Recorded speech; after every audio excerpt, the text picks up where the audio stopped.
Bien. Nuevamente bienvenidos hermanos, muy buenas tardes. Vamos a iniciar este taller que hemos querido hacer como iglesia, conmemorando los 504 años de la Reforma Protestante. Sabemos que en la historia ha sido muy importante y nosotros incluso como iglesia para nosotros es importante recordar qué es lo que pasó en ese momento, hace 504 años atrás, en ese tiempo, cómo eso afectó a la iglesia, ese avivamiento que el Señor mandó en ese momento y cuál es la importancia también de la reforma en el día de hoy, cómo nosotros necesitamos reformarnos cada día, ¿no? Y eso es lo que hemos querido también enseñar, recordar en esta tarde. Entonces, con nosotros va a estar compartiendo nuestro hermano Franz Joque. Él va a estar compartiendo con nosotros la primera sesión y la segunda sesión con nuestro hermano Simón Cruz. Entonces él también va a estar compartiendo la importancia o el valor de la reforma en la actualidad.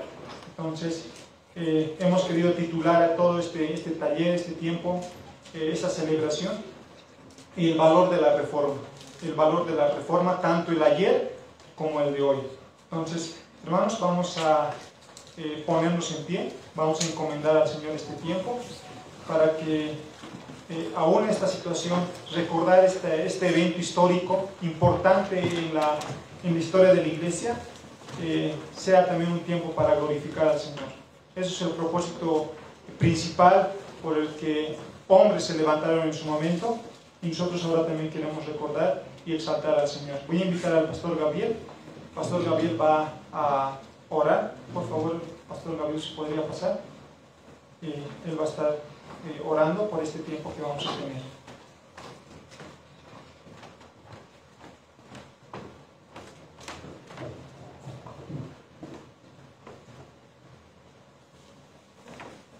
Bueno, hermanos, antes de orar también, esta mañana me olvidé, vamos a orar también por el hermano Juan y toda su familia. Ellos se han contagiado con el COVID y necesitan de nuestra oración. También vamos a orar por la hermana Joana, esposa del hermano Ronald. Ella está también un poco delicada. Vamos a orar también por ella. Muy bien, oremos, hermano. Oh amantísimo Padre Dios, te alabamos y exaltamos y glorificamos tu santo nombre, porque no hay otro Dios fuera de ti.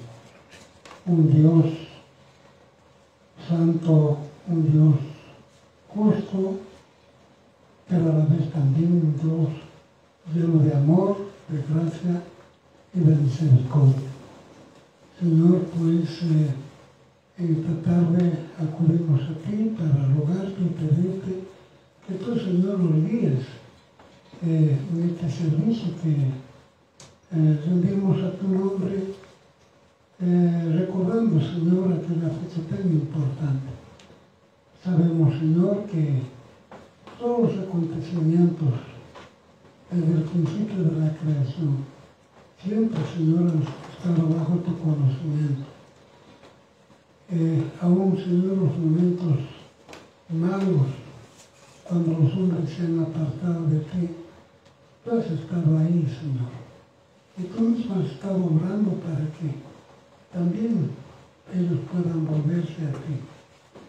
Señor, en aquellos momentos, cuando tu iglesia, cuando los hombres se han apartado de ti y han seguido en sus propios caminos, Señor, tú has usado siervos tuyos, hombres que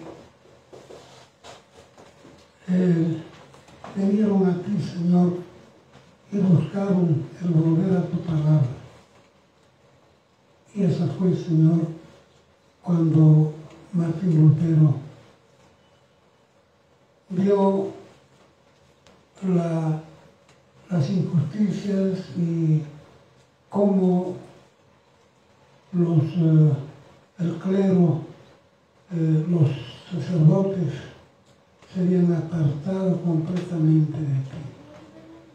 Y cómo él sintió en su corazón y vio en sí mismo la necesidad de volver a tu palabra. Y eso es lo que ahora, Señor, nosotros conocemos como la reforma protestante. Señor,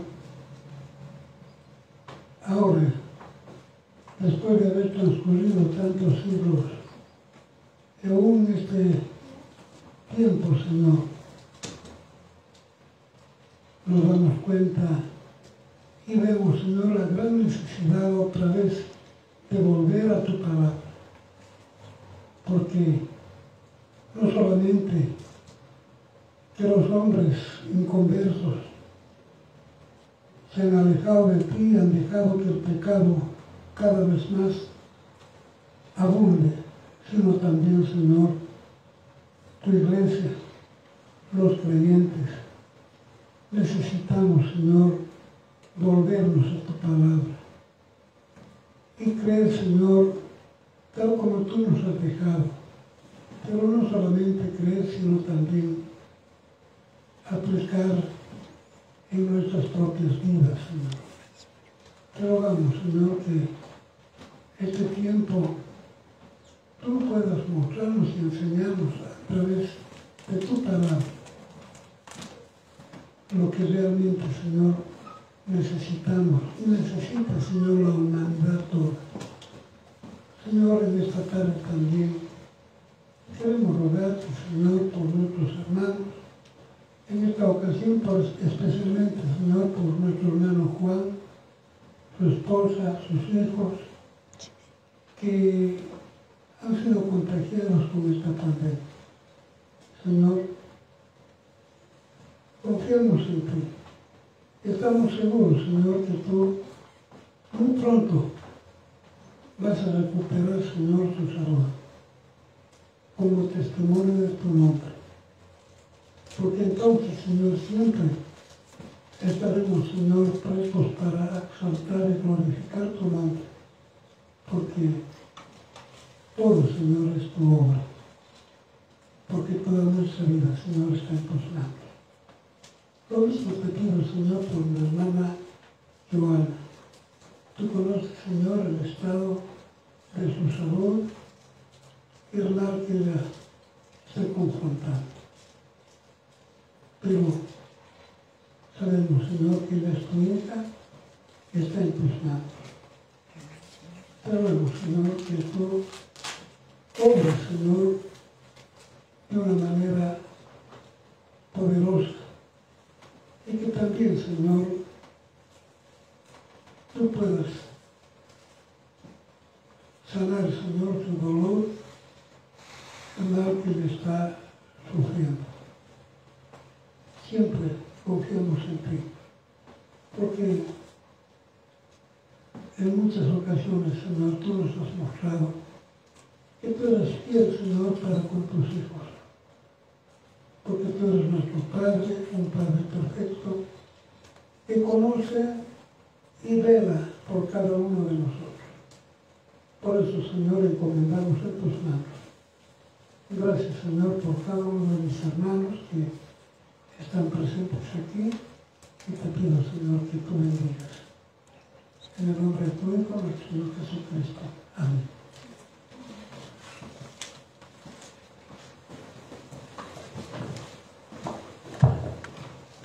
Amén. Sí, puestos de pie, vamos a entonar con nuestras voces un cántico al Señor. Este himno que titula Sublime Gracia. Dice el apóstol Pablo a la iglesia de Éfeso en el capítulo 2: y Él os dio vida a vosotros cuando estabais muertos en vuestros delitos y pecados, en los cuales anduvisteis en otro tiempo, siguiendo la corriente de este mundo, conforme al príncipe de la potestad del aire, el espíritu que ahora opera en los hijos de desobediencia, entre los cuales también todos nosotros vivimos en otro tiempo, en los deseos de nuestra carne, haciendo la voluntad de la carne y de los pensamientos, y éramos por naturaleza hijos de ira, lo mismo que los demás. Pero Dios, que es rico en misericordia, por su gran amor con que nos amó, aun estando nosotros muertos en pecados, nos dio vida juntamente con Cristo. Por gracia sois salvos. Y juntamente con Él nos resucitó y asimismo nos hizo sentar en los lugares celestiales con Cristo Jesús, para mostrar en los siglos venideros las abundantes riquezas de su gracia, en su bondad para con nosotros en Cristo Jesús. Porque por gracia sois salvos por medio de la fe, y esto no de vosotros, pues es don de Dios, no por obras, para que nadie se gloríe, porque somos hechura suya, creados en Cristo Jesús para buenas obras, las cuales Dios preparó de antemano para que anduviésemos en ellas. Hermanos, vamos a ponernos de pie y vamos a cantar este himno, Sublime Gracia.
salvados por la gracia de nuestro Dios.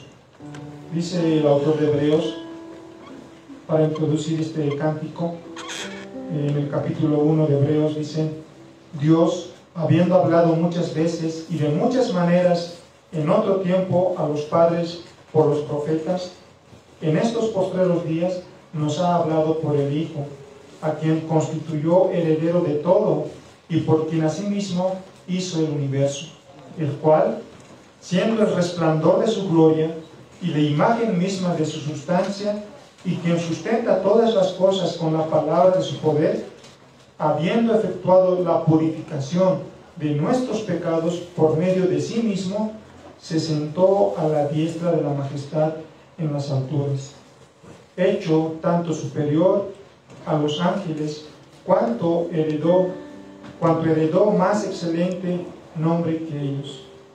Aquí el autor de Hebreos dice, está hablando de Jesús, después de hacer toda su obra, él dice, se sentó a la diestra del Padre. Y hermanos, es ahí donde nuestro Señor Jesucristo está sentado, intercediendo por nosotros. Vamos a cantar este cántico que titula Ante el trono celestial, Él intercede por mí.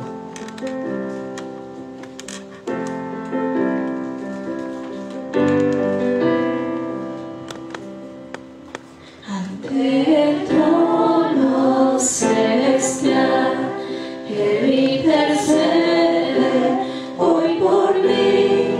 Gran sacerdote es Jesús, quien por siempre vivirá, y en sus manos por su amor mi nombre ya grabado está, y mientras en su trono esté, nadie de él me apartará, nadie de él me apartará.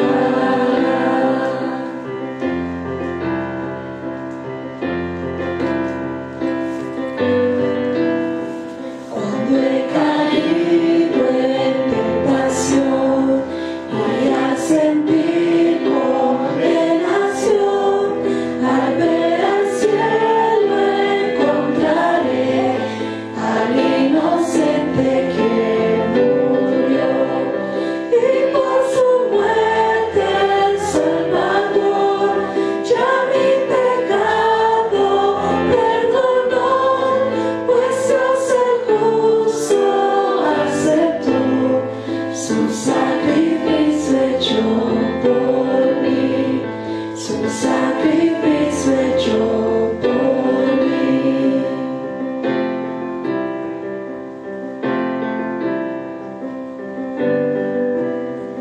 Y aquí el Cordero Redentor, quien al morir resucitó, el inmutable gran yo soy, el Rey de gloria y majestad.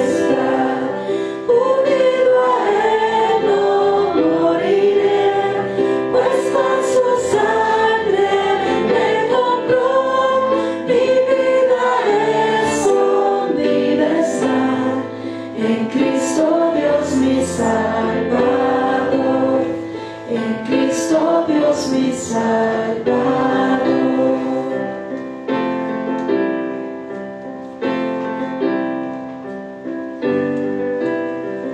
Ante el trono celestial, Él intercede hoy por mí. Gran sacerdote es Jesús, quien por siempre vivirá, quien por siempre vivirá.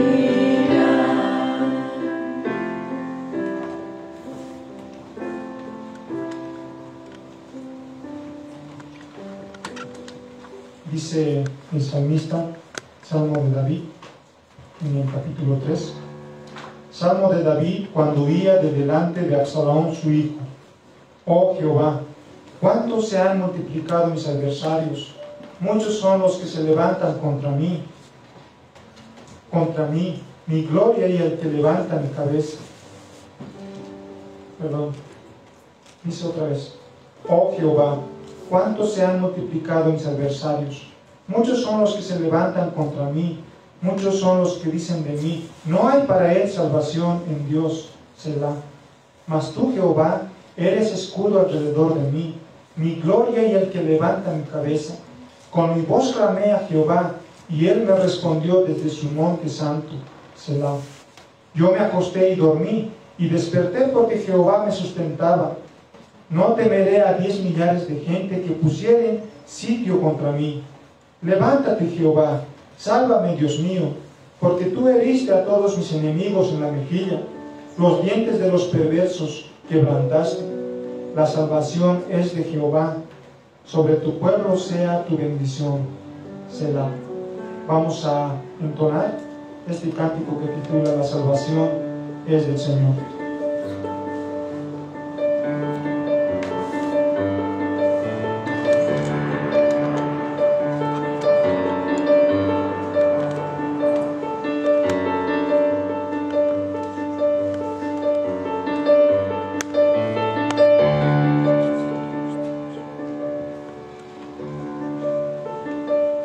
Aunque el mar se levante contra mí, no temeré, no temeré.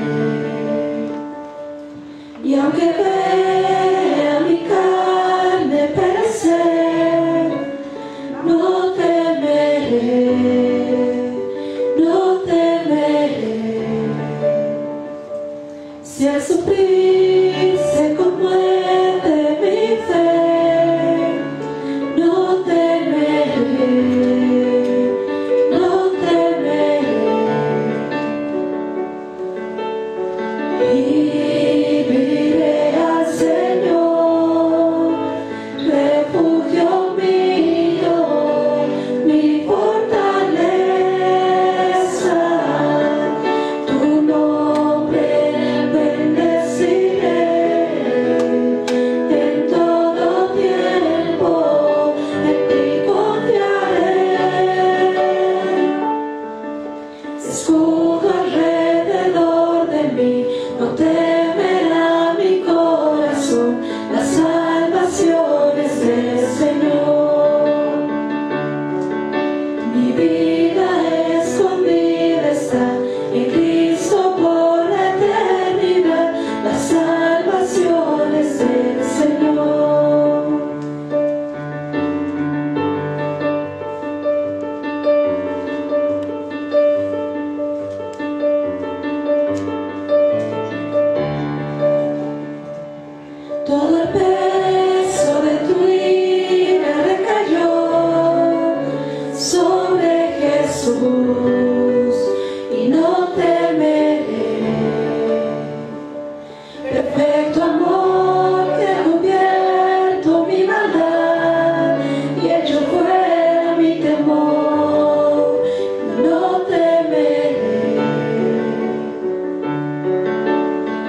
Hermanos, pueden sentarse. Voy a invitar a nuestro hermano Franz que pueda pasar al púlpito y él va a estar compartiendo la primera sesión de esta tarde con el tema el valor de la reforma en el pasado, en el ayer.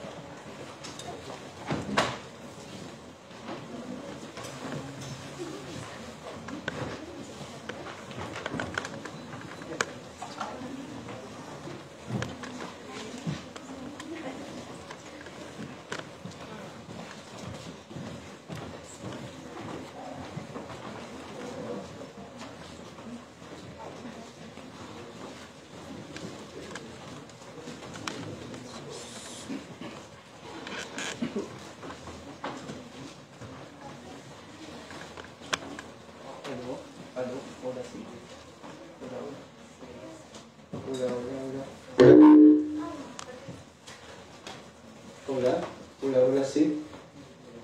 Queridos hermanos, ¿cómo están? Muy buenas tardes. Les saludo en la paz del Señor. No sé si me escuchan bien, no tengo retorno, entonces quisiera saber si me pueden escuchar bien. Si es así, entonces vamos a empezar nuestro taller el día de hoy con el tema del valor de la reforma, pero en la historia. Antes de eso vamos a orar al Señor y abrir nuestras Biblias en el libro de Romanos capítulo 1 versículo 17. Si tienen la Biblia en la mano podemos abrirla en el libro de Romanos capítulo 1 versículo 17. Si hay algo que de pronto se puede distinguir como lema, si se lo puede llamar así, lema, es pues sin duda en la Reforma, Romanos capítulo 1 versículo 17. Vamos a leer la palabra del Señor y posteriormente vamos a orar para encomendarnos al Padre y que Él sea el propicio en guiarnos en este tiempo con la asistencia de su Espíritu Santo. Bien, hermanos, leamos la palabra del Señor. Dice así: porque en el Evangelio la justicia de Dios se revela por fe y para fe, como está escrito, mas el justo por la fe vivirá. Vamos a orar, queridos hermanos. Señor bendito, Padre celestial, estamos frente a ti en esta hora de la tarde, Señor, en este día que tú has establecido para que tu pueblo se pueda reunir y que juntos podamos adorarte a ti en espíritu y en verdad conforme a tu palabra. Señor, no hay mayor gozo el que nos podamos reunir los unos a los otros, porque como dice el Salmo 133, allí tú envías bendición y vida eterna, Padre amado. Gracias te damos, Señor, porque nos vas a permitir en este tiempo poder llevar adelante talleres o temas con respecto al valor de la reforma. Y en esta ocasión, Señor, vamos a hablar el valor de la reforma en la historia. Te pedimos que nos puedas ayudar, porque se tocarán aspectos históricos en su mayoría y a veces es muy tedioso, Señor. Tendemos a tal vez cansarnos, nuestra mente se debilita y tendemos a de pronto flojear en la atención, pero te pedimos que nos asistas, que nos ayudes, y a mí, Padre, ayúdame para poder explicar con mucha sagacidad, con mucha paciencia este tema de la reforma en la historia. Gracias te damos, Señor, te lo pedimos, todo esto en los méritos de nuestro Señor Jesucristo. Amén, amén y amén. Quiero dar lectura una vez más al libro de Romanos capítulo 1 versículo 17, que dice: porque en el Evangelio la justicia de Dios se revela por fe y para fe, como está escrito, mas el justo por la fe vivirá. En el primer siglo, hermanos, ha acontecido hechos muy importantes concernientes a la iglesia naciente. Me refiero a la iglesia primitiva. Se ha estado divulgando el Evangelio de nuestro Señor Jesucristo de boca de los apóstoles y de los discípulos de Cristo como tal. Nada parecía haber detenido, o nada parecía en ese entonces detener la predicación de las buenas nuevas. Ni siquiera la muerte podía ser un impedimento para este propósito. Se debe de recordar, hermanos, que los primeros cristianos dieron su vida por causa de Cristo y el Evangelio. Este era un accionar continuo hasta el año 425 después de Cristo, donde la iglesia se unía cada vez más para poder defender doctrinas muy fundamentales concernientes a la relación de la persona de Cristo y de la Trinidad. Existieron infinidad de concilios, tratados o credos de los apóstoles, como algunos los hemos llevado en temas de historia de la iglesia. Sin embargo, las cosas empezaron a cambiar poco a poco. Las cosas empezaron a tener un declinamiento en cuanto al tema de la doctrina y cuanto más en cuanto a la vida espiritual. Esto se debe a la caída del Imperio Romano bajo la cabeza de los bárbaros. Se introdujeron el paganismo, se introdujo el arrianismo lamentablemente en la Iglesia de Cristo. Y con el tiempo esto fue cobrando cada vez más fuerza mayor en medio de la época. Este declive, hermanos, este decaimiento es conocido por muchos historiadores del cristianismo como la etapa del oscurantismo. Oscurantismo no porque se practicaba la hechicería, la brujería, no porque se practicaba otro tipo de religiones más allá de lo que se pueda imaginar. Se lo llama oscurantismo porque el pueblo no podía leer las escrituras en su idioma original, debido a que la Biblia estaba en el latín. Algo que solo los sacerdotes y el Papa podían hacerlo de mucha costumbre, y considerando que el Papa era conocido como ex cátedra. Ex cátedra significa que el Papa, solo el Papa, podía dar la verdadera interpretación infalible y la verdadera explicación de las Escrituras. Esta época duró aproximadamente 1000 años.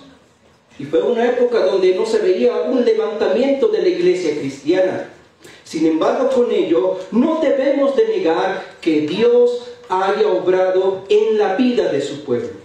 Es verdad que hubo un momento de 1000 años donde todo parecía estar oscuro, el oscurantismo. Pero por detrás de todas estas cosas, Dios ha reservado un pueblo cuyas rodillas no se han inclinado ante los Baales o ante otras religiones paganas, sino que por su libre gracia estas personas fueron adoptados como sus hijos mediante la fe en la persona de nuestro Señor Jesucristo. A pesar de esta época tan oscura, han existido intentos de llevar una reforma en la iglesia. Tal es el caso de 3 personajes. ¿Cuáles son? John Wycliffe, o John Wycliffe, como algunos prefieren pronunciarlo. Él vivió entre el año 1320 hasta el año 1384. Exhortaba a la iglesia a no ocuparse de las cosas temporales, además de que estaba en contra de la posición católica romana sobre la cena del Señor, ya que lo consideraba contraria a la Biblia y filosóficamente absurda. Por otro lado, encontramos otro personaje pre-reformador, John Huss, o Juan Huss, que vivió entre el año 1373 hasta el año 1415. Él denunció de manera muy abierta la corrupción que existía en la iglesia, más en concreto la corrupción del papado. Pero lamentablemente este hombre murió en la hoguera.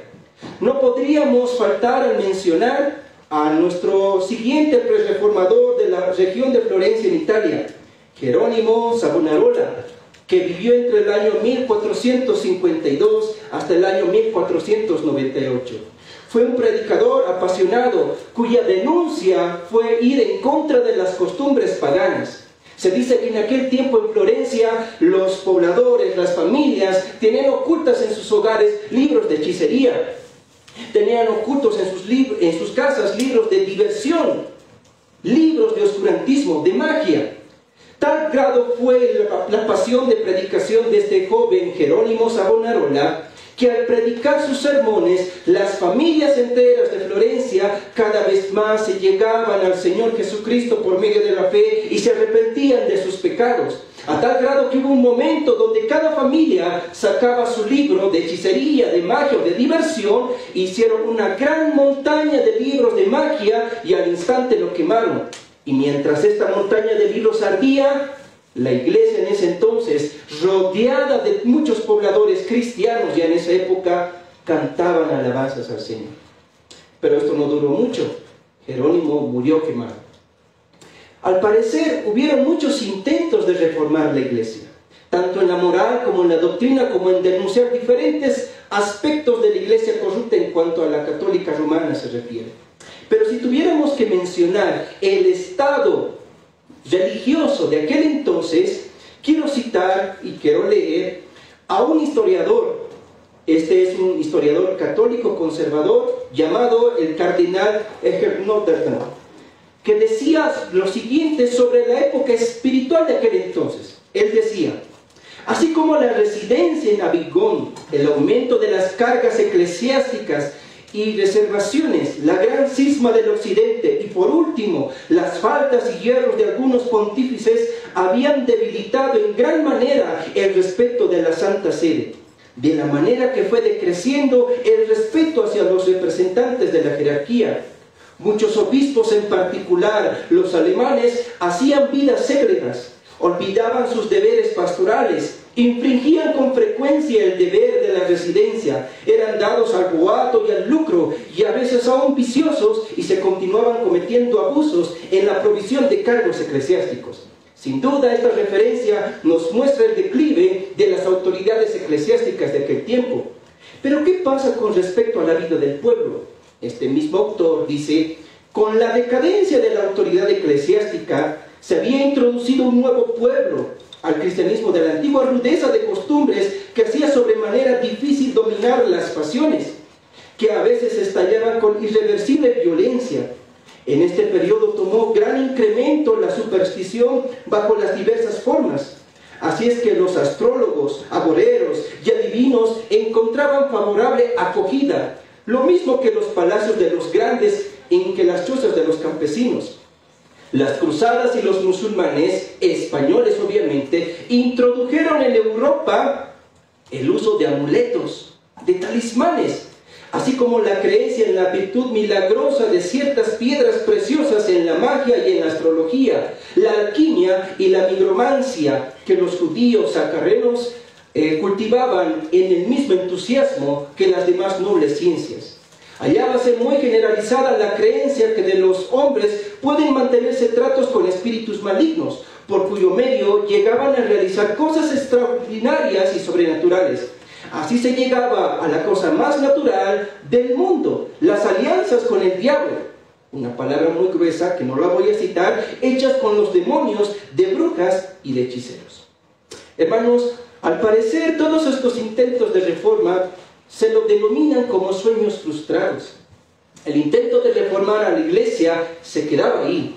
No había un levantamiento, no había un constante progreso para reformar a la iglesia. No cabe duda, hablando humanamente, que no había esperanza para reformar a la iglesia. No había ningún hálito, ningún aliento de que la iglesia regresase a las Escrituras, hasta que ocurrió el año 1517, donde ocurriría uno de los grandes hitos de la iglesia cristiana en cuanto a su historia se refiere. Es por esta razón, hermanos, que vamos a empezar con esta primera parte de la Reforma Protestante, el inicio. Un 10 de noviembre de 1483, en Eisleben, nace Martín Lutero. Era hijo de un padre minero de escasos recursos y por tanto el ambiente de Martín Lutero era muy duro, era muy laborioso. Se tenía que ganar la educación de manera muy forzada y de manera muy dura. Fue formado en la Universidad de Erfurt, donde aprovechó en gran manera el estudio de filosofía, lógica, dialéctica y retórica, así como la astronomía y la física. Al parecer todo estaba marchando muy bien para que estudiara derecho, la ciencia del derecho a petición de su padre. De tal manera que su progenitor le regaló un libro costoso para el inicio de esta carrera. Sin embargo, esto no duraría mucho, pues tiempo después Lutero decidió entregarse a un convento y apartarse del mundo. La experiencia de ver y de vivir un rayo, como un rayo caía del cielo y que atentaba contra su propia vida, fue el detonante para que Lutero dedicara su vida a la iglesia. En ese entonces, él era entregado a una de las festividades, a una de las santas de aquel entonces, a una patrona de aquel entonces. Y al ver cómo ese rayo caía de inmediato sobre él, obviamente que no cobró su vida, él exclamó de tal manera de que tuvo miedo. A partir de ese entonces, Lutero empezó su vida eclesiástica, dedicó su vida al monástico. Nuestro joven Lutero consideraba que la condición monacal era el medio más seguro para obtener la salvación y escapar del infierno. Eran aspectos, eran casos muy pragmáticos de aquel entonces. Pero Lutero eligió la orden agustina, en la cual fue instruido en la rama teológica para que en 1507 fuese ordenado como sacerdote. En 1510 su mentor decidió enviarlo a Roma para que Lutero tuviese una experiencia espiritual en la Santa Sede. Y fue de esa manera que al llegar a Roma, Lutero exclamó de la siguiente manera: «Te saludo, Santa Roma, 3 veces santa por la sangre de los mártires». Se creía que Roma era la ciudad santa porque era la sede papal, era la sede supuestamente de los verdaderos mártires del Evangelio. Y por esa razón, Martín Lutero saludó a esta santa ciudad llamada Roma. Esta experiencia produjo en Martín Lutero un gran levantamiento, un gran entusiasmo, porque por lo menos hubiera llegado a encontrar cierta paz para su alma al tener esta experiencia espiritual. Esta experiencia, esta felicidad tan enorme que había en Martín Lutero no duró mucho, porque vio en aquel entonces la baja moralidad y la santidad muy baja de aquella ciudad, porque no estaba dentro de los parámetros establecidos, o por lo menos no llenaba las expectativas de perfección para Martín Lutero. Es entonces que Wittenberg se tituló en doctor de teología en el año 1512 y empezó a enseñar en aquella universidad. Hasta ese momento Martín Lutero no resolvió ningún tipo de crisis espiritual para su alma. Él seguía luchando con ese tipo de conflictos dentro de sí. Ni siquiera pudo calmar su alma las disciplinas, los sacrificios del noviciado, ni la teología de Tomás de Aquino. Todo era constantemente tribulación para nuestro monje agustino Martín Lutero. Entre el año 1513 al 1516, Lutero llega a la conclusión de que el hombre obtiene el perdón por la libre gracia de Dios, y fue así que de inmediato Lutero deja de lado la teología escolástica. Durante su estudio y exposición sobre el libro de Romanos, fue donde encontró el clímax de su conversión. La paz que tanto estaba buscando y que la hallaba en el pasaje que acabamos de leer. Romanos capítulo 1, versículo 17. Y él llegó a esta conclusión: el hombre es justificado por la fe sin las obras de la ley. Y de esa manera Martín Lutero ya estaba más seguro en la gracia de Dios. ¿Por qué era un problema para Martín Lutero este tema de la justificación por la fe? Hermanos, debemos de entender que en aquel tiempo la Iglesia Católica Romana creía en la justificación por la fe, pero más las obras. Recordemos que para la Iglesia Católica Romana existían ciertos sacramentos para que el hombre fuese justificado por sus obras. Una de ellas era el bautismo de infantes, obviamente bajo la perspectiva católica romana. Ellos consideraban que tan solamente bautizar al párvulo, ya éste era libre de sus pecados, y que tenía que seguir una serie de condiciones o sacramentos para la Iglesia Católica Romana para llegar a una justificación progresiva y al final llegar a una santidad perfecta. Ese era el problema de Martín Lutero. Luchaba mucho con el tema de sus pecados, de sus pasiones, luchaba bastante con el tema de la fe y de las obras, hasta que halló la respuesta en el libro de Romanos, capítulo 1, versículo 17. Un estudio del libro de Romanos que ya lo había empezado 1 año y medio antes de declarar este tipo de circunstancia.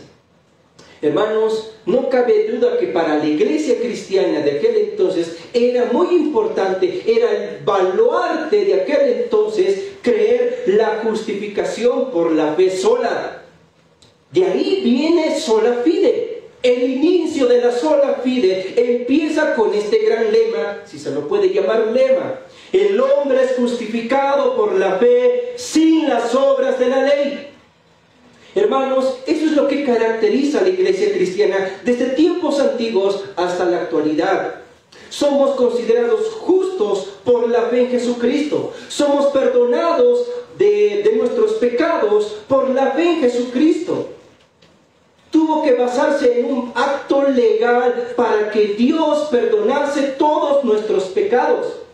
No se trataba de tener fe y tener obras de caridad, obedecer a cierto tipo de obras de la ley. No, eso era la justificación válida para la Iglesia Católica Romana, pero para el cristianismo bíblico, para Martín Lutero, era válido solamente la fe. El único instrumento, el único medio para ser justificado, para ser perdonado, para ser adoptado como hijo de Dios es la fe sola, sola fide. Durante todo este tiempo se fueron habiendo diferencias doctrinales con la Iglesia Católica Romana. Si bien es cierto que ya estaba Martín Lutero seguro de lo que creía sobre la justificación por la fe, se abrieron diferencias doctrinales con la Iglesia Romana. Una de ellas era la venta de indulgencias. Las indulgencias deben de entenderse como la remisión ante Dios de la pena temporal correspondiente a los pecados ya perdonados, que se obtiene por medio de la mediación de la Iglesia. ¿Qué quiere decir? La indulgencia era como un documento que te decía: pon tu nombre y tus pecados, y si tan solamente comprares esta indulgencia, la Iglesia te perdona de todos tus pecados. Absurdo, teológicamente contrario a las Escrituras, filosóficamente absurdo completamente. El altercado, hermanos, sobre este tema de las indulgencias fue más fuerte porque lo llevó a cabo un tal monje llamado Tetzel, que fue comisionado por la Iglesia papal para vender tales documentos papales. Y para ese entonces Lutero ya había mostrado su disconformidad con la venta de estas indulgencias. En 1517, hermanos, después de un largo proceso de denuncia y de disconformidad, Martín Lutero, un 31 de octubre, en el Día de Todos los Santos, clavó en la capilla de Wittenberg el documento que contenía las 95 tesis en contra de las indulgencias. Con el lapso del tiempo, Lutero había escrito diferentes libros y tratados que atacaban la autoridad del Papa y la corrupción de la Iglesia Católica Romana, logrando afianzarse en la doctrina bíblica, en la justificación por la fe y otros temas concernientes a la época. No duró mucho, hermanos, que en 1521, en la Dieta de Worms, Martín Lutero fue citado. Pasó por 2 audiencias. Ya había sido conocido por mucha región de Alemania. Tenía oposición como también tenía favoritismo. Sin embargo, las autoridades reales de aquel entonces lo citaron para que se retractara de tales escritos que denunciaban al Papa como el anticristo y que denunciaban la venta de las indulgencias contrarias a las Escrituras. Pero Martín Lutero, en su segunda audiencia, él replicó la siguiente frase. Él dijo: no puedo ni quiero retractarme a menos que se me pruebe por el testimonio de las Escrituras o por medio de la razón que estoy equivocado.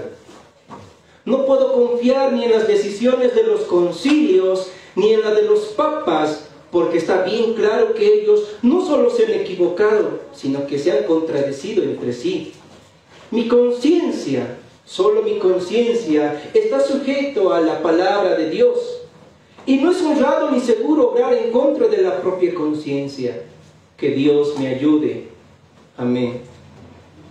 En medio de un alboroto, de no haberse retractado de tales declaraciones, de tales escritos, Martín Lutero sale en medio del tumulto. Su destino iba a ser una nueva ciudad, por medio de un salvoconducto. Pero Lutero encontró la ayuda de un príncipe llamado Federico de Sajonia, para llevarlo a Warburg, donde Martín Lutero traduciría la Biblia del latín al alemán. Después de mucho tiempo, la Iglesia tendría una Biblia en su lenguaje común, para leerla, para entender la voluntad de Dios, para redescubrir las riquezas de la gracia de Dios y cuanto más para adorar a Dios de una manera correcta conforme a las Escrituras. Sin embargo, Martín Lutero fallece en 1543 a la edad de 63 años. Hermanos, esta primera parte denominada el inicio nos enseña que Martín Lutero sí fue un gran precursor de la Reforma. Él se levantó contra todo un sistema religioso. Pero noten que cuando Martín Lutero clava las 95 tesis, él no se había reformado todavía. Él aún formaba parte de la Iglesia Católica Romana. Él aún era católico. ¿Cuándo fue que esto fue cambiando en Martín Lutero? Cuando él cada vez más se apegaba al estudio de las Sagradas Escrituras. Sin duda, hermanos, esta es una lección para cada uno de nosotros. Martín Lutero, si se lo puede resumir en una sola palabra, él era no conformista. Bueno, dos palabras, no conformista. Él no estaba de acuerdo con lo que decían autoridades altas eclesiásticas. Él se basaba y estaba más seguro en el testimonio de la palabra de Dios. Tanto fue su celo, tanto fue su amor, que él empezó a llevar adelante estudios hasta los más pequeños, hasta los más grandes.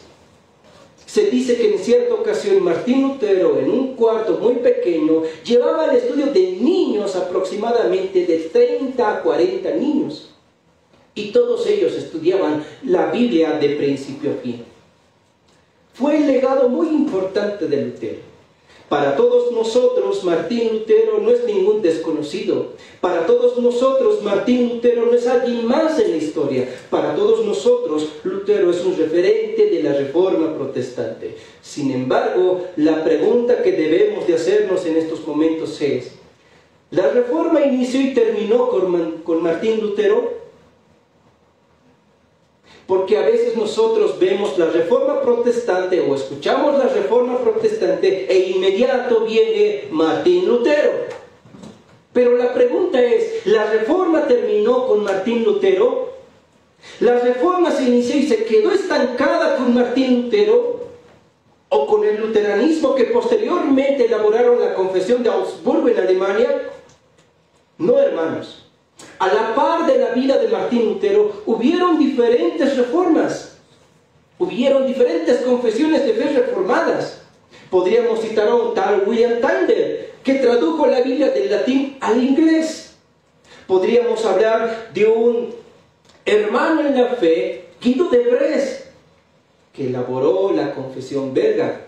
Podríamos citar a la par de ese tiempo otras confesiones de fe, como la segunda confesión helvética. Hubieron muchos movimientos protestantes.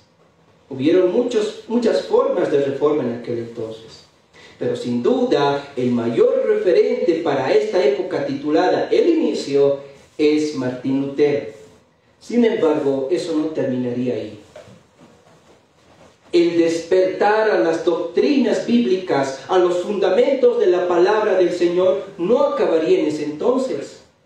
El Señor ya había reservado a siervos del Señor para llevar adelante la Reforma protestante en la cúspide.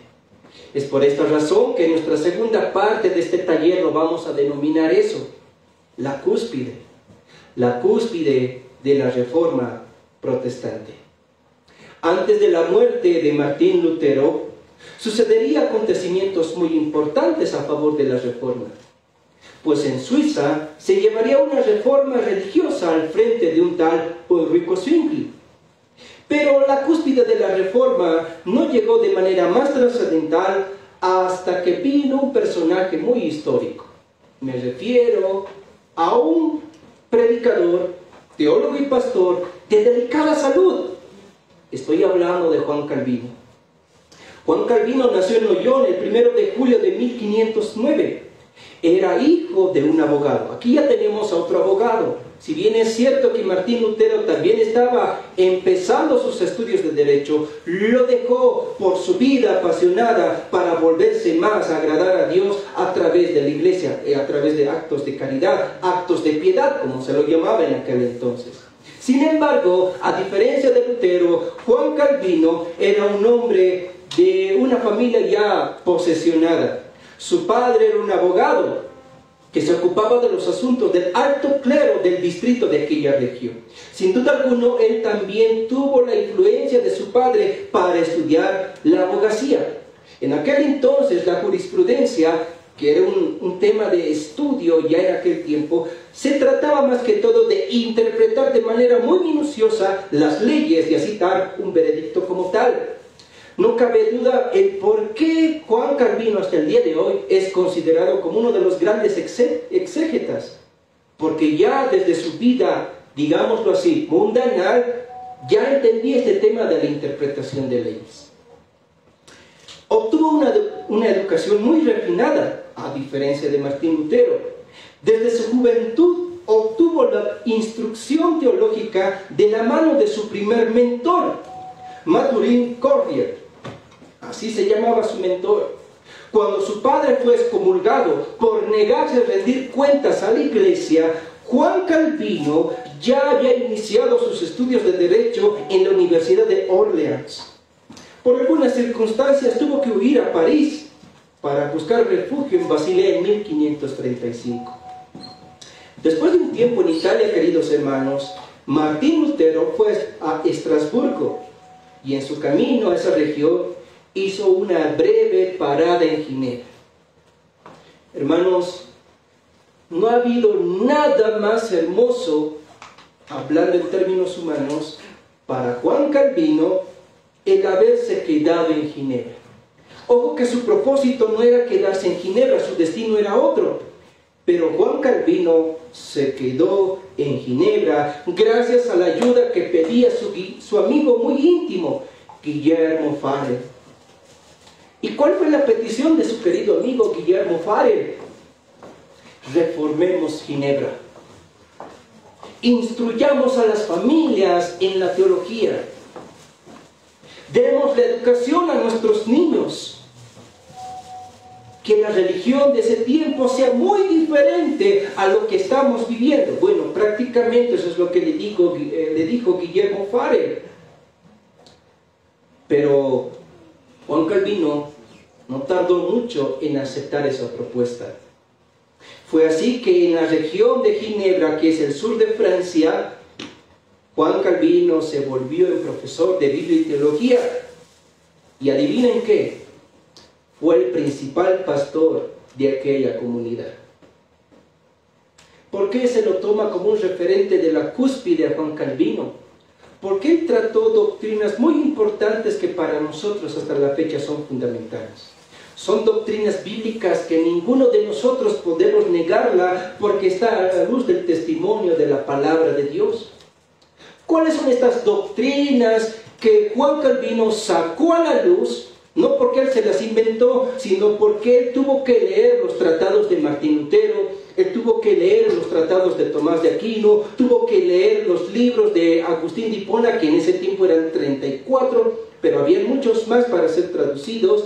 ¿Cuáles fueron estas doctrinas que Juan Calvino empezó a realzar y que fue un impacto en Ginebra? Son las siguientes. La soberanía de Dios en todas las cosas.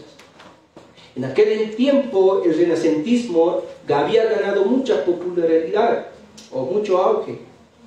Sin embargo, la soberanía de Dios se enfrentaba a un aspecto muy relativista de aquel tiempo. Y la soberanía de Dios fue predicada a diestra y a siniestra por Juan Calvino. Otra de las doctrinas muy importantes que sobresaltó dentro de la estructura bíblica de Juan Calvino fue afirmar, conforme al testimonio de la palabra del Señor, de que el hombre está incapacitado en hacer el bien. Moralmente está corrupto. El hombre es esclavo del pecado. Si se dan de cuenta, hermanos, con este tipo de aseveraciones, Juan Calvino se enfrentaba a un sistema que ya venía desde hace mucho tiempo atrás. Me refiero al pelagianismo. Juan Calvino va en contra de la libertad humana, doctrina que sostenía el pelagianismo, y sostenía que el hombre es esclavo del pecado. La palabra del Señor en Juan capítulo 8, versículo 38 nos enseña de que el hombre es esclavo del pecado. Efesios capítulo 2, versículo 1 al 3 nos enseña que el hombre está muerto en sus delitos y pecados y que no puede hacer ningún tipo de bien. ¿Saben qué? Juan Calvino sacó a la luz estas doctrinas escondidas en la palabra del Señor. Otra de las cosas que Juan Calvino contribuyó en el tema de su reforma fue que Cristo redimió a su pueblo de la esclavitud del pecado por la sola fe, por la sola fide. Y por último, Juan Calvino contribuye con el tema de la disciplina eclesiástica y el gobierno religioso de la comunidad. Fue que con Juan Calvino se establecen los sínodos, se establecen los consistorios, que posteriormente sería perfeccionado con uno de sus alumnos de su escuela teológica, John Knox, el padre del presbiterianismo, un escocés que también llevó la reforma. Pero no todo era doctrina, hermanos. No todo era solo doctrina. Si bien la iglesia en aquel tiempo en Ginebra llevaba una alta vida religiosa, se dice que todas las familias andaban conforme a las Escrituras. Su deseo era de vivir una vida de piedad frente al Señor y frente a las autoridades magistrales de aquel tiempo. Sin duda alguna, Juan Calvino fue uno de los grandes eruditos en teología y también erudito en aspectos civiles. Él estableció juntamente con su amigo Farel la escuela teológica, donde se graduaron más de 100 estudiantes, queridos hermanos. Pasaron por sus aulas 100 estudiantes obteniendo doctrina puramente de la palabra del Señor. ¿Saben qué? La formación de teología de aquel tiempo no es como la que conocemos hoy en día. Neumatología, soteriología, escatología, eclesiología, amartología, etc. Si bien contribuían con estos temas, la formación teológica de estos estudiantes, de la mano de Farel, Calvino y otros ayudantes, consistía en que cada uno de ellos debían de saber bien la filosofía, el griego, el hebreo, el latín, las letras y la teología. Llama bastante la atención de que cada estudiante fuera entrenado en cada una de estas áreas y sobre todo aprender a su cabalidad el griego, el hebreo y el latín. Qué paradójico que nosotros ni siquiera el aymara sabemos. Pero ellos fueron estudiosos, fueron formados en cada uno de estos idiomas y también en la filosofía. Sus estudiantes leían libros de Aristóteles, de Platón, de Sócrates, leían las altas literaturas de Séneca. Eran realmente estudiosos de la palabra. Porque para Juan Calvino no existía una separación de tu vida cristiana con tu vida secular. Para el cristiano en aquel tiempo, el cristiano era formado tanto en tu vida espiritual como en tu vida secular, si se lo puede llamar así.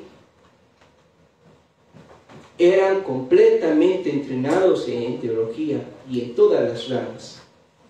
Al graduarse estos estudiantes, eran enviados como misioneros a lugares apartados para expandir el reino de los cielos. Y lo lograron, pero a costa de algo, su vida. Llama mucho la atención que los más de 100 estudiantes salieron titulados, fueron a hacer las misiones y todos ellos murieron, sin excepción. Algunos consideraban a Ginebra como la ciudad de Dios, por ser muy semejante a la iglesia primitiva. Era una ciudad muy envidiable, era una ciudad muy codiciada, no solo por su instrucción teológica, sino por su vida social en Ginebra. Pero entre estos estudiantes se hallaba un escocés, un reformador que llevó la reforma protestante a su natal país, Escocia. Este estudiante se llama John Knox. John Knox nació en 1515 en Haddington. Fue ordenado ministro en 1540. Fue instruido bajo la doctrina calvinista en Ginebra de la mano de Juan Calvino. Al mantenerse opositor al reinado femenino de Escocia, bajo María I, John Knox escribió desde Francia lo siguiente: primer toque de trompeta contra el monstruoso gobierno de las mujeres. ¿Por qué escribió esto? Porque María I, la sanguinaria, estaba llevando a cabo de poner como religión principal el catolicismo romano. Pero John Knox no fue del agrado del todo esa iniciativa. Es por eso que se opuso al reinado femenino. por más de que la que iba a ser reina se abrazase al tema de la reforma. Inglaterra invadió Francia y Escocia en 1560 y de inmediato implantó las convicciones religiosas reformadas. ¿Y qué se elaboró en esa introducción de la reforma protestante y en Escocia? Se elaboró lo siguiente: la confesión escocesa con una eclesiología calvinista. Se prohibió las misas. Se publicó el primer libro de disciplina. Se tradujo el catecismo de Calvino y el catecismo de Heidelberg, cuyos autores eran Zacarías Lucino y Gaspar Oliviano. Y se prestó educación a todo el pueblo en general. John Knox ya había muerto y Escocia se estaba estableciendo. Pero había una cierta amenaza de regresar al catolicismo. Y la pregunta es otra vez, ¿la reforma se quedó ahí? ¿La reforma se estancó con John Knox? ¿La reforma se estancó y terminó con Juan Calvino? Pues no, porque íbamos a ver ya en el siglo XVII un florecimiento. Y ese es el título de esta tercera parte, el florecimiento, sus frutos. El catolicismo romano, hermanos, ya no representaba una amenaza para la iglesia de aquel entonces, pero el conformismo y la dejadez religiosa ganaba terreno de la mano del anglicanismo. El anglicanismo tuvo como máximo representante a Thomas Cranmer, quien elaboró el libro de la oración común de 39 artículos.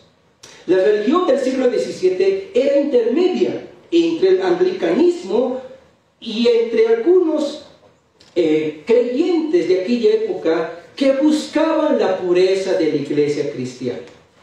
Por esa razón, queridos hermanos, este grupo de personas que deseaban la pureza de la iglesia en cuanto a doctrina y práctica fueron denominados los puritanos.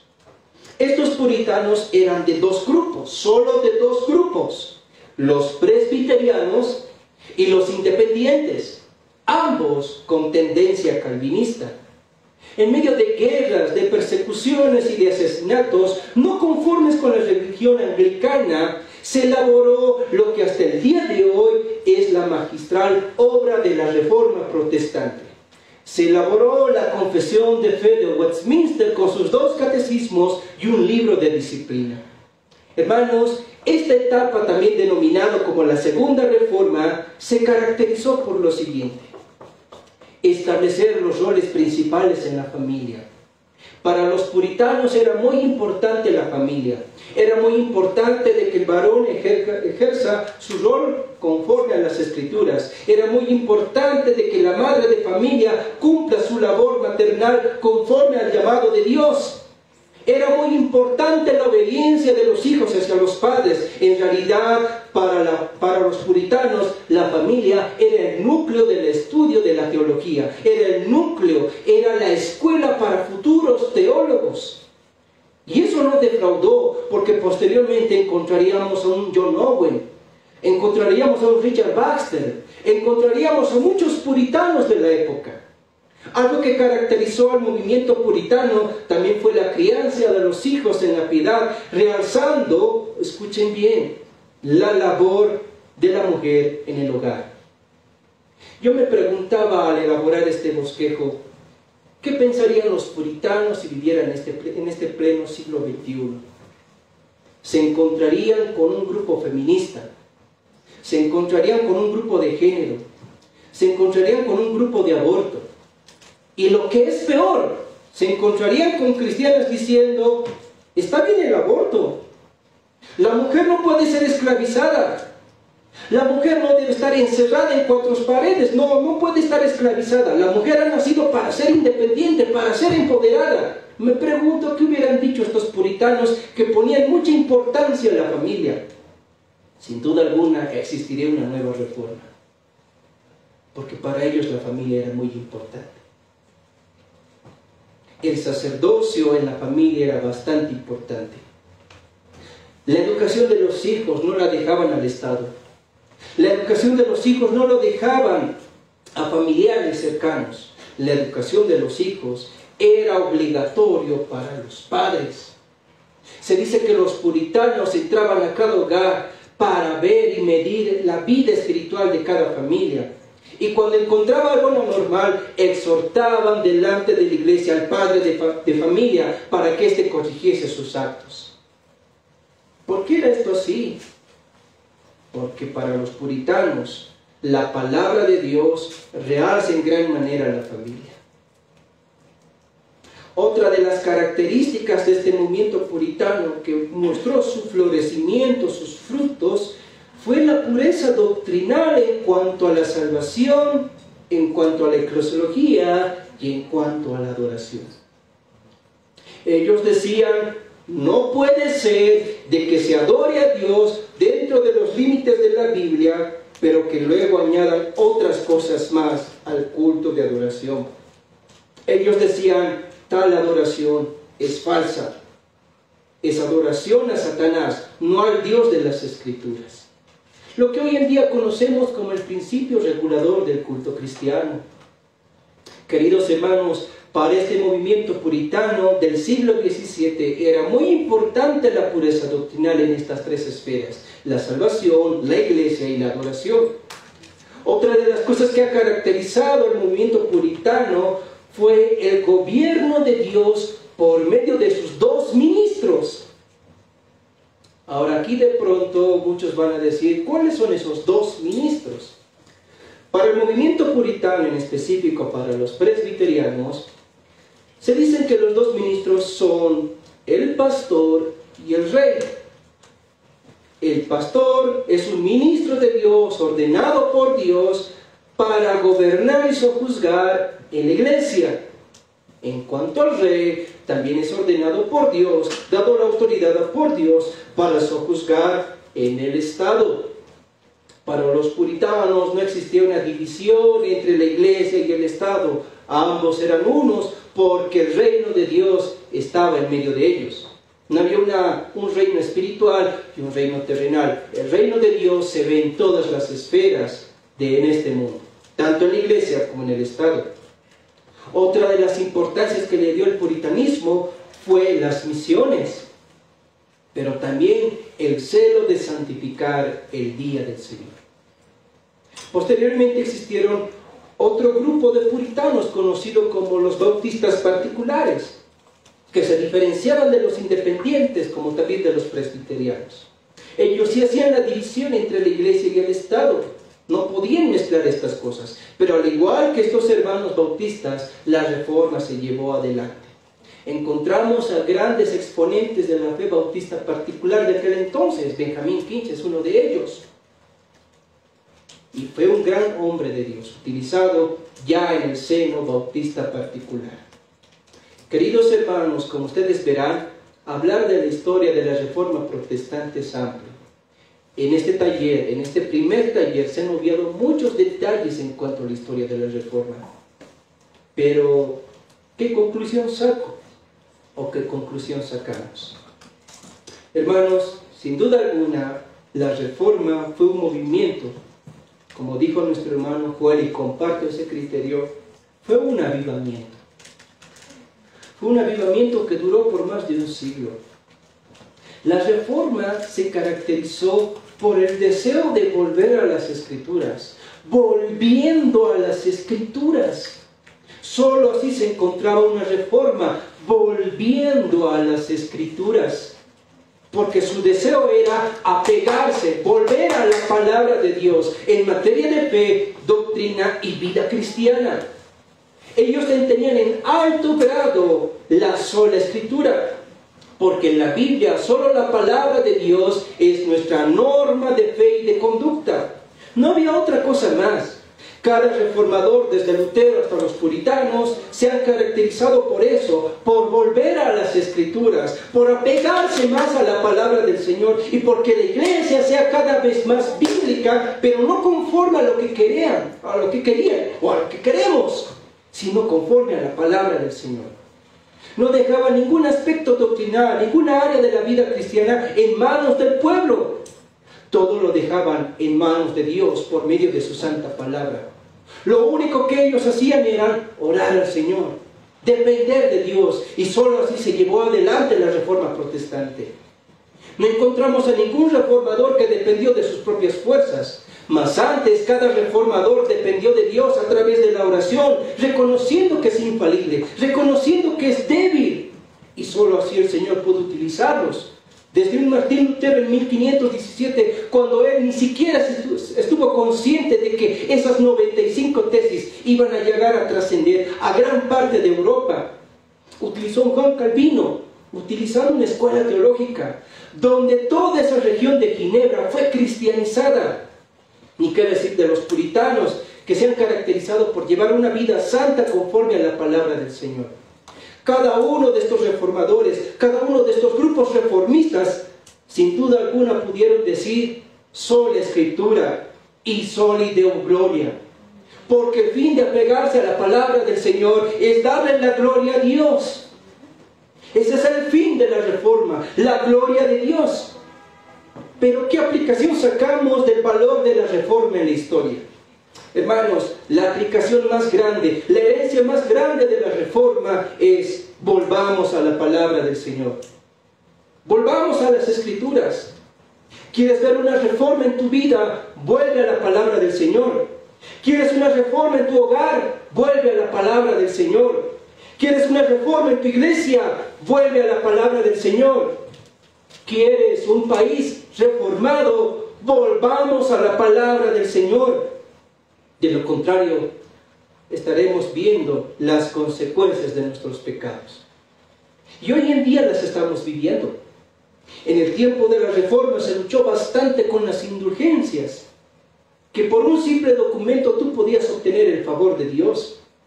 ¿Eso no les hace recuerdo a un evangelio falso que hoy en día se predica en muchas iglesias? Trae tu dinero al altar y serás salvo.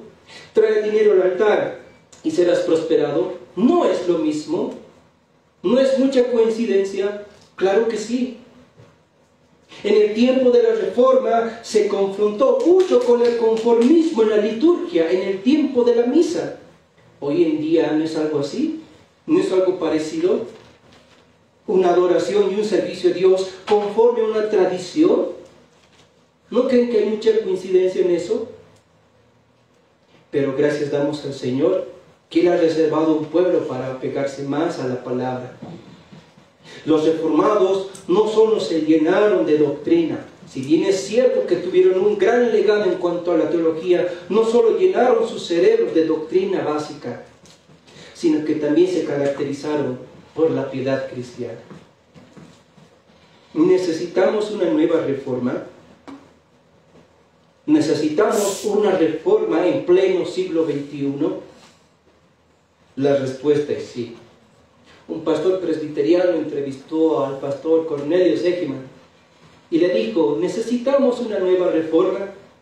El pastor Cornelio respondió diciendo: sí, y con mucha urgencia. Necesitamos que las familias se apeguen a las Escrituras. Necesitamos que las madres de familia, las esposas, vuelvan a la palabra del Señor, al diseño original. Necesitamos hombres bíblicos que se apeguen a la palabra del Señor. Necesitamos hijos que vayan conforme a la piedad cristiana. Necesitamos una iglesia que esté celosa de la doctrina. Necesitamos una iglesia que esté dispuesta a dar su vida por defender la causa de Cristo y su pacto y su corona. Necesitamos una iglesia así. Querida iglesia, ¿necesitamos una reforma? ¿Necesitas una reforma? ¿Necesita tu hogar una reforma? ¿Necesita tu iglesia una reforma? ¿Cuál va a ser tu respuesta? Debe ser sí. Pero no miremos a estos expositores, no miremos a estos reformadores, no miremos a estas figuras de la Reforma.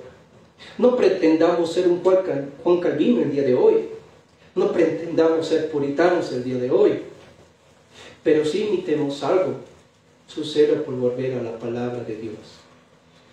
Eso es lo que nos interesa. Yo no necesito aquí a un John Owen, yo no necesito aquí a un Thomas Goodwin, no necesito a un William Ames, no necesito a cada una de estas personas. Necesito hombres y mujeres bolivianas, salteños, que estén dispuestos a pegarse a la palabra del Señor.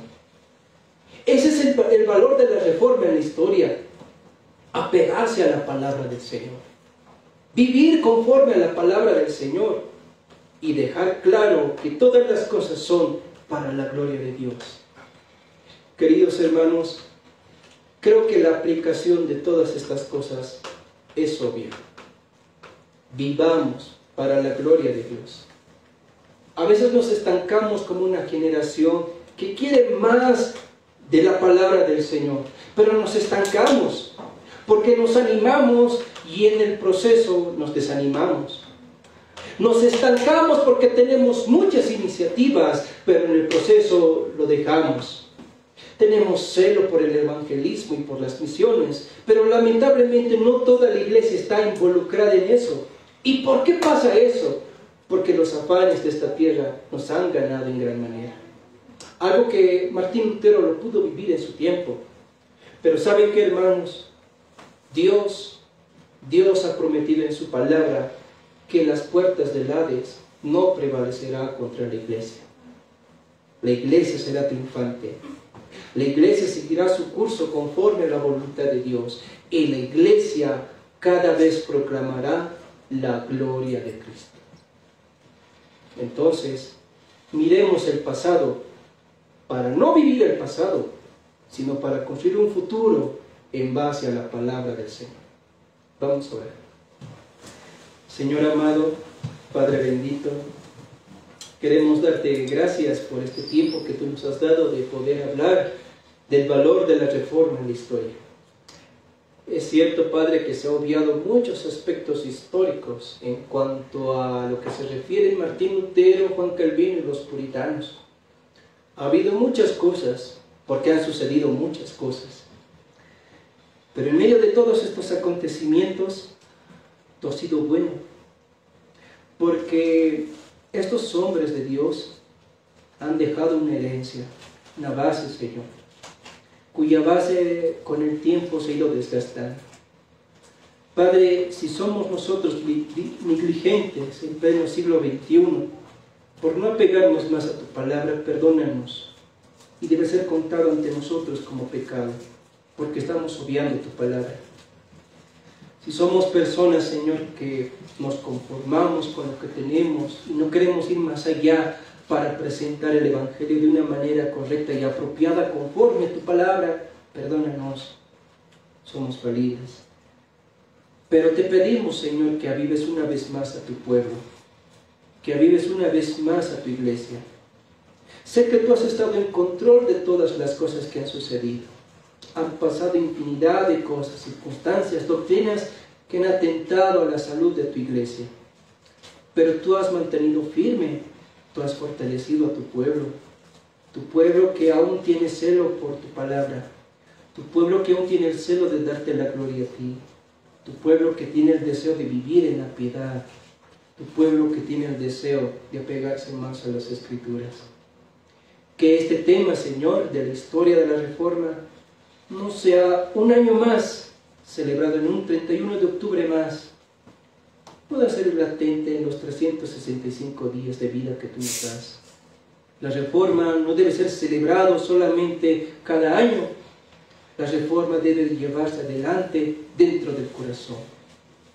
Padre, renueva nuestra mente, confórmanos más a la imagen de tu Hijo Jesucristo y que nuestras vidas tengan ese deseo de agradarte a ti. Gracias, Señor. Gracias, Padre amado. Todo esto te lo pedimos en los méritos de nuestro Señor Jesucristo. Amén, amén y amén. El Señor los bendiga, queridos hermanos.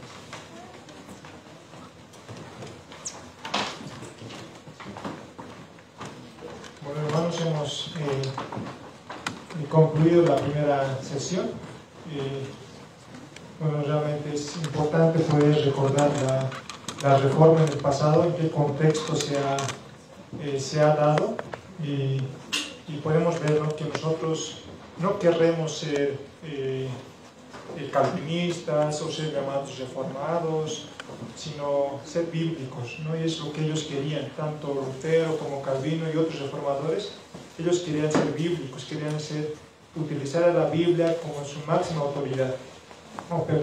Mejor dicho, tener la palabra de Dios como su máxima autoridad sobre lo que ellos debían de creer y sobre cómo ellos debían de vivir, ¿no? La fe y la práctica. Vamos a tener un receso, hermanos, de 5 minutos, ya 5 minutos para poder despejarnos, y los que están conectados en Facebook también vamos a pedirles que en 5 minutos vamos a volver a transmitir. Entonces, por favor, hermanos, pueden pararse, pueden